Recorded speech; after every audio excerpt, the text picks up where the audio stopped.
अस्सलाम वालेकुम रहमतुल्लाहि व बरकातुहू। ये मॉडल हिजाब कामयाबी में रुकावट नहीं है, इस बात पे बेस्ड है। जनरली हम लड़कियों की थिंकिंग होती है कि अगर हम स्कूल कॉलेजेस में हिजाब करके जाएंगे तो हमें बहुत कवाहतों का सामना करना पड़ेगा, पर ऐसा कुछ नहीं है। माशरे में ऐसे बहुत सारे एग्जांपल्स मौजूद हैं जो लड़कियां हिजाब भी करती हैं और माशाल्लाह सक्सेसफुल भी हैं। आइए सबसे पहले एग्जांपल लेते हैं सिस्टर नौहिरा शेख का। Sister Nowhera Shaikh international business women है और वो CEO हैं हीरा ग्रुप ऑफ इंस्टीट्यूशंस की, और माशाल्लाह हिजाब के साथ वो सक्सेसफुल लेडी हैं।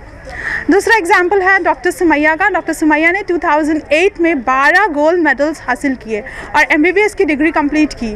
वहाँ पर मौजूद डॉक्टर APJ अब्दुल कलाम और CEO ऑफ विप्रो कंपनी अजीम प्रेम जी, वो लोग शॉक्ड हो गए, हैरत में आ गए कि एक खातून हिजाब में रह के 12 गोल्ड मेडल्स कैसे हासिल कर सकती है। अल्हम्दुलिल्लाह हिजाब इनकी सक्सेसफुल लाइफ में कोई रुकावट नहीं पैदा कर रहा है। उसके साथ ही साथ ये सिस्टर मैरिड भी थी और उन्होंने घर की रिस्पॉन्सिबिलिटी के साथ साथ पढ़ाई भी अच्छे से अकम्प्लिश की अल्हम्दुलिल्लाह। नेक्स्ट एग्जांपल हम लेना चाहेंगे सिस्टर शहनाज लगारी का। सिस्टर शहनाज लगारी एक वुमेन पायलट है और पूरे हिजाब में रह कर के हम सब यंग लड़कियों के लिए बहुत बड़ा इंस्पिरेशन है। जनरली जब हम पायलट के बारे में तसव्वुर करते हैं तो हमारे जहन में ख्याल आता है कि मर्द ही हो सकते हैं पायलट। अगर हम तसव्वुर करें खातून का तो वो खातून बेहिजाब वाली खातून हमारे जहन में आती है, लेकिन सिस्टर शहनाज लगारी ने हमारे इस मिथ को तोड़ा है और अल्हम्दुलिल्लाह she is a successful pilot. उसके साथ ही बहुत सारे माशरे में ऐसी खातून डॉक्टर हैं जो हिजाब के साथ ही मेडिकल प्रोफेशन को आगे बढ़ा रही है और उनके सक्सेसफुल करियर में कोई भी रुकावट पैदा नहीं कर रहा है हिजाब। हमारे ख़ुद के शहर में एक बहुत ही बड़ा एग्जांपल मौजूद है डॉक्टर ज़ेबा मारी का। She is lady doctor, she is a doctor और वो सक्सेसफुली अपने सारे मेडिकल प्रोफेशन को अकम्प्लिश कर रही है अलॉन्ग विथ हिजाब। उसके अलावा खातून अगर बिज़नेस करना चाहे खातून के सामान का तो वो और शौक़ से करे, अगर वो घर बार दोनों मैनेज कर सकती है। बस उससे कुछ चंद बातों का ख्याल रखना होगा कि महरम उसके आसपास हो ताकि वो फुली प्रोटेक्टेड हो, और इस तरह से क्या होगा कि खातून के सामान लेने में आसानी और आफियत होगी। इस तरह से हमने देखा कि कितनी सक्सेसफुल स्टोरीज़ हैं हमारे माशरे में जो हिजाब के साथ साथ सक्सेसफुल है, और इंशाअल्लाह ताला ऐसी खातून को अल्लाह ताला जन्नत की भी बशारत देता है। आइए जानते हैं जो खातून हिजाब को छोड़ने का फ़ैसला करती है यानी हिजाब नहीं करती है उसके साथ क्या सलूक होने वाला है दुनिया और आखिरत दोनों में इस मॉडल के थ्रू। अल्लाह सुब्हानहू व तआला ने कुरान मजीद में हमें बताया कि मर्दों के फितरत में अल्लाह ताला ने औरतों का अट्रैक्शन सबसे ज़्यादा रखा है, और साइंस ने भी इस बात को प्रूव किया है। तो अगर ऐसे हालत में अगर कोई खातून बिना हिजाब होकर के माशरे में जाती है तो उसके साथ कितने अब्यूज़ के केसेस हमें देखने और सुनने में मिलते हैं।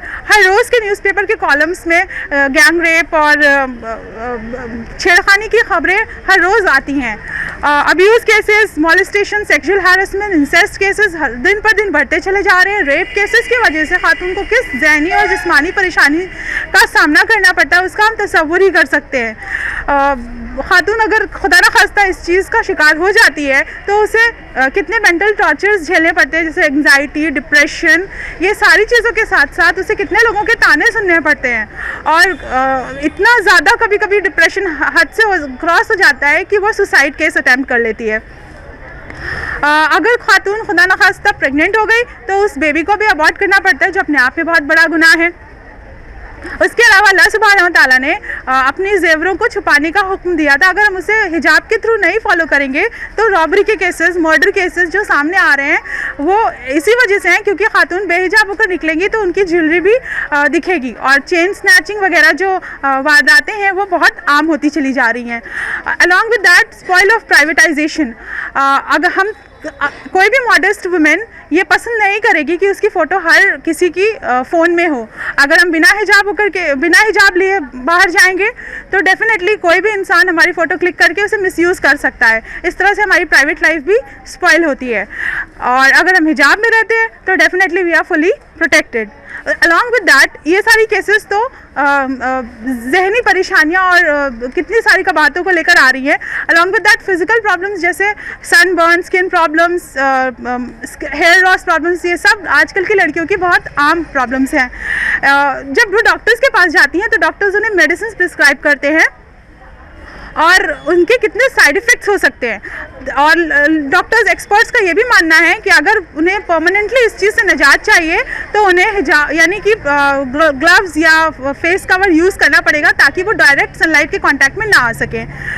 लेकिन अगर अल्लाह सुब्हानहू तआला ने 1400 साल पहले हमें हिजाब प्रिस्क्राइब किया था, जो उससे भी बड़ा डॉक्टर है, तो हम आखिर क्यों कबाहत महसूस करते हैं हिजाब करने में?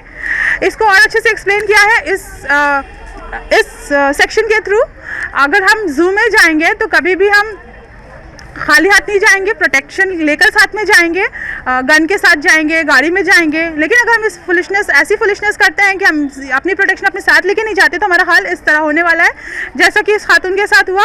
उसी तरह अगर कोई खातून बेहिजाब होकर के बाहर निकलती है तो माशरे में मौजूद इंसानी शक्ल में हैवान और जानवर उसको रुस्वा करेंगे और उसके वजूद को तबाह कर देंगे। उसी तरह ये एग्जाम्पल है बल्ब का। ये बल्ब जो है आप रोशनी देने के काबिल नहीं है क्योंकि उसका प्रोटेक्टिव लेयर हटा दिया गया है। उसी तरह जो खातून बेहिजाब घूमती है उसका जो उसके साथ जो भी होता है उस वजह से अब वो इल्म और हया की रोशनी माशरे में फैलाने के काबिल नहीं रहती है। और औरत वर्ड का जो मीनिंग है वो औरा अरबिक के औरा से बना है। औरा का मीनिंग होता है छुपाए जाने वाली शय। तो अगर हम अपने आप को औरत कहलाना पसंद करते हैं तो हमें अपने आप को छुपा के रखना चाहिए और ये सोचना चाहिए कि हम किस हद तक इस वर्ड की मीनिंग को फुलफिल कर रहे हैं। अगर कर रहे हैं तो किस हद तक, क्योंकि सिर्फ पब्लिक प्लेस पे जाना ही जाकर हिजाब करना ही हिजाब नहीं है, बल्कि घर में भी अगर नॉन महरम है तो उनसे भी हिजाब करना ज़रूरी है। वेस्टर्न सिविलाइजेशन हमारी लड़कियों को ये बार बार क्वेश्चन पूछता है, उन्हें ब्रेन वॉश करता है कि वाई हिजाब। आइए हम सब मिलकर इतनी सारी ख़वातों को आम कर दें और उन्हें अपनी लड़कियों को इतनी कॉन्फिडेंट बना दें कि वो क्वेश्चन पुट करें हमारी सोसाइटी से, वाई नॉट हिजाब। क्योंकि इतनी सारी बातों से अल्लाह सुब्हान ताला हमें दुनिया में भी बचा रहा है और आखिरत में भी अज़ाबन नार से हमें बचाने वाला है। क्योंकि अल्लाह सुब्हान ताला ने सूरह निसा सूरह नंबर 4 आयत नंबर 14 में कह दिया है, जो इंसान अल्लाह सुब्हान ताला और उसके रसूल सल्लल्लाहु अलैहि वसल्लम की हदों को क्रॉस करेगा वो जहन्नम के अज़ाब में डाला जाएगा और वो हमेशा रहेगा वहाँ पे। तो हमारी दुनिया में भी कबातें होंगी और आखिरत में भी होंगी। आइए हम सब मिल करके ये क्वेश्चन पुट करें, वाई नॉट हिजाब। हिजाब के साथ हम दुनिया में भी सक्सेसफुल रहें और इंशाअल्लाह आखिरत में भी सक्सेसफुल रहेंगे। जज़ाकल्लाह खैर। अस्सलाम वालेकुम।